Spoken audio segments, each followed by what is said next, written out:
কোটা সংস্কার আন্দোলনের নামে ধ্বংসযজ্ঞ চালানো হয়েছে মেট্রো রেল এবং এলিভেটেড এক্সপ্রেসওয়েতে। তবে দ্রুতই এলিভেটেড এক্সপ্রেসওয়ের চলাচল শুরু হলেও মেট্রো রেল চলাচল সময় লাগবে। দর্শক, এই নিয়ে আমাদের কথার আজকের আয়োজন।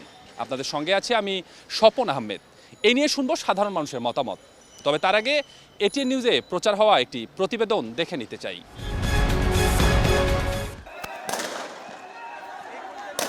আধুনিক প্রযুক্তির মেট্রো রেলের দুটি স্টেশন এখন ধ্বংসস্তূপ।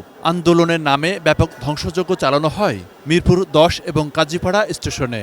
ভাঙচুর করা হয় CC camera, LED monitor, ticket কাটার মেশিন। দুর্বৃত্তরা লুট করে নিয়ে যায় মূল্যবান সব যন্ত্রপাতি, দেওয়া হয় আগুন। এতে করে স্টেশন ছাড়াও ক্ষতিগ্রস্ত হয়েছে পুরো বৈদ্যুতিক সিগন্যাল সিস্টেম। বৃহস্পতিবার সকালে দুর্বৃত্তদের হামলায় ক্ষতিগ্রস্ত মিরপুর 10 নম্বর স্টেশন পরিদর্শনে যান প্রধানমন্ত্রী শেখ হাসিনা। এ সময় ক্ষতিগ্রস্ত মেট্রো রেলের স্টেশনটির বিভিন্ন প্রান্ত ঘুরে দেখে হতাশা প্রকাশ করেন তিনি। এটা বিশ্বাস হতে চায় না যে এদেশের মানুষেরা করতে পারে, কিন্তু সেই কাজই করেছে। প্রাথমিকভাবে মেট্রো রেল কর্তৃপক্ষ ধারণা করছে প্রায় 350 কোটি টাকার ক্ষয়ক্ষতি হয়েছে। এ ব্যাপারে গঠন করা হয়েছে দুটি তদন্ত কমিটি। বিশেষজ্ঞদের রিপোর্ট এবং প্রাথমিক মেরামতের পর সরকারের সিদ্ধান্তের উপর নির্ভর করবে আবারও মেট্রো রেল চালুর বিষয়টি। একটা বিষয় শুধু একটু জানতে চাচ্ছিলাম, মেট্রো রেলের ব্যাপারে, চালুর ব্যাপারে এখন পর্যন্ত মনে হয় তো কোনো সিদ্ধান্ত নিতে পারেননি। মাননীয় প্রধানমন্ত্রী ওইটাই মাননীয় প্রধানমন্ত্রীর বক্তব্যই আমাদের বক্তব্য। এদিকে 18 জুলাই রাতে বনানী ও 19 জুলাই বিকেলে মহাখালীর এলিভেটেড এক্সপ্রেসওয়ের টোল ঘরেও দেওয়া হয় আগুন। প্রাথমিকভাবে প্রায় 50 কোটি টাকার ক্ষয়ক্ষতি হয়েছে বলে ধারণা করা হচ্ছে। এয়ারপোর্ট টোল প্লাজা, আমাদের কুড়িল টোল প্লাজা, পাশাপাশি বনানী 1 যে টোল প্লাজা, এই যে এই টোল প্লাজাগুলো চালু করার ব্যবস্থা করব। পাশাপাশি এই দুটো কিছু কাজ করতে হবে, করে আমরা এটাকে ম্যানুয়ালি আমরা চালু করতে পারবো। এমনিতেই মামলা জটিলতায় এক্সপ্রেসওয়ের কাজ বন্ধ রয়েছে। বর্তমান প্রেক্ষাপটে টোলের যন্ত্রপাতি কেনার বিষয়টি খুব সহজ হবে না। ফলে এটি চালু করতে হলে এগুতে হবে ভিন্ন পরিকল্পনায়। বিদেশি সংস্থা জড়িত আছে এবং তাদের সেফটি সিকিউরিটি প্লাস আমাদের টোল প্লাজাগুলো সিকিউরিটির কিছু প্রশ্ন আছে। তো আমরা এগুলো বিবেচনা করছি এবং দেশেরও সার্বিক পরিস্থিতি বিবেচনা করে আমরা যত দ্রুত সম্ভব এটা ট্রাফিকের জন্য আমরা উন্মুক্ত করে দেবো ইনশাআল্লাহ। ঢাকা এলিভেটেড এক্সপ্রেসওয়ে চালুর পর প্রতিদিন গড়ে প্রায় 50,000-এর উপরে যানবাহন চলাচল করত। টোল আদায় হতো প্রায় 40 থেকে 45 লাখ টাকার মতো। ধীরে ধীরে আবারও স্বাভাবিক হচ্ছে জনজীবন। চেষ্টা চলছে ক্ষয়ক্ষতির নিরূপণ এবং এই ধ্বংসযজ্ঞ সরানোর। আবারও এগুলো মেরামত করে শিগগিরই হয়তো যান চলাচল শুরু হবে।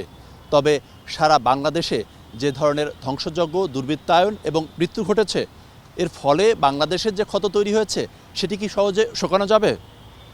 মনিরুল ইসলাম, ইন্টু, এটিএন নিউজ, ঢাকা। দর্শক, আমরা একটি প্রতিবেদন দেখলাম। এবারে চলুন এ বিষয়ে সাধারণ মানুষ কি বলছে তা জানি। রাষ্ট্রীয় সম্পদ কখনোই ধ্বংসযজ্ঞ চালানো উচিত নয়, কারণ এটা তো আমাদের সম্পত্তি, আমাদের ট্যাক্সের টাকারই সম্পত্তি। এটা অবশ্যই আমাদের জন্য দুর্ভোগ হয়েছে, কারণ এটা আমাদের ঢাকাবাসীর জন্য সুখবর ছিল একটা।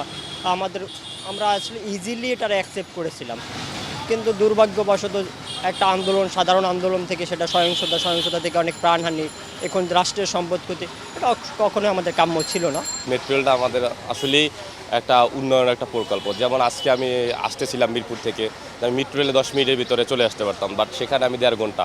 তো আমরা সহিংসতার কারণে যে আমরা ক্ষতির সম্মুখীন হচ্ছি বা আমাদের যানজট সম্মুখীন হচ্ছি, আসলে এটা আমাদের কাম্য না। কারণ যারাই সহিংসতা করছে, যারাই এসে সম্পৃক্ত, আমি মনে করবো যে এটা তারা ভুল করছে। মতিঝিল থেকে আপনার এই উত্তরা আমাদের যেতে সহজ হতো, এখন যানজটে পড়ে আমাদের খুব ভোগান্তি হচ্ছে। যারা করছে এদের বিষয়টা ঠিক হয় না করাটা, আমাদের জন্য খুবই ভোগান্তি হয়েছে।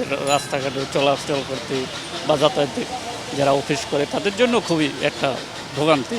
এটা খুবই প্রয়োজনীয় ছিল আমাদের, যারা বিশেষভাবে মিরপুরবাসী, উত্তরা, তাদের জন্য একটা ভালো পরিবহন ছিল। সবার জন্যই বন্ধ থাকাতে দুর্ভোগ হচ্ছে, এটা হলো স্বাভাবিক। এখন এটাকে যত তাড়াতাড়ি চালু করা যায় এটা আমাদের জন্য উপকার হবে সবার জন্য। শুধু আমার না, আমার সহ সবারই ক্ষতি হচ্ছে, পুরো জনগণ, পুরো দেশেরই ক্ষতি হচ্ছে।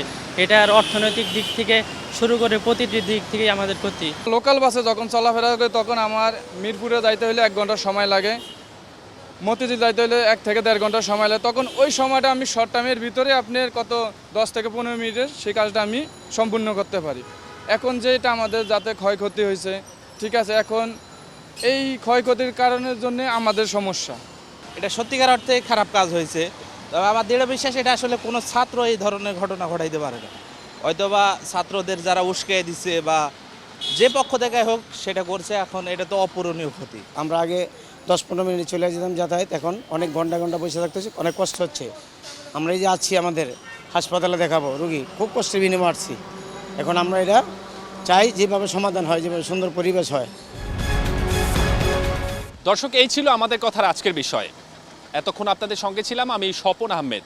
আবারও নতুন কোনো বিষয় নিয়ে নতুন কোনো জায়গা থেকে যুক্ত হব। ততক্ষণ পর্যন্ত ভালো থাকুন, সুস্থ থাকুন আর দেখতে থাকুন এটিএন নিউজ।